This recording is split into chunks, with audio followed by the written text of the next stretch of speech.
হাত উঠান, মাসি হাত উঠান।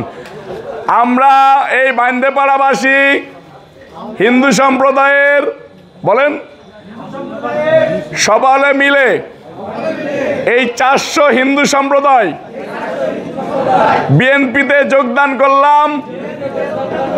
আমাদের নেতা জনাব তারেক রহমান সাহেবকে আমরা বাংলাদেশের প্রধানমন্ত্রী হিসেবে দেখতে চাই।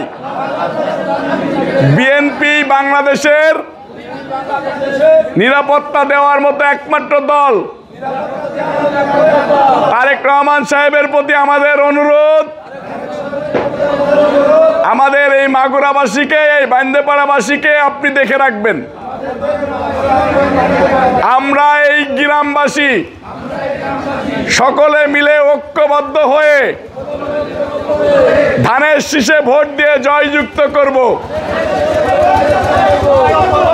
একসাথে আমরা ভাই হিন্দু মুসলিম ভাই ভাই, হিন্দু মুসলিম ভাই ভাই, হিন্দু মুসলিম ভাই ভাই। সকলকে ধন্যবাদ।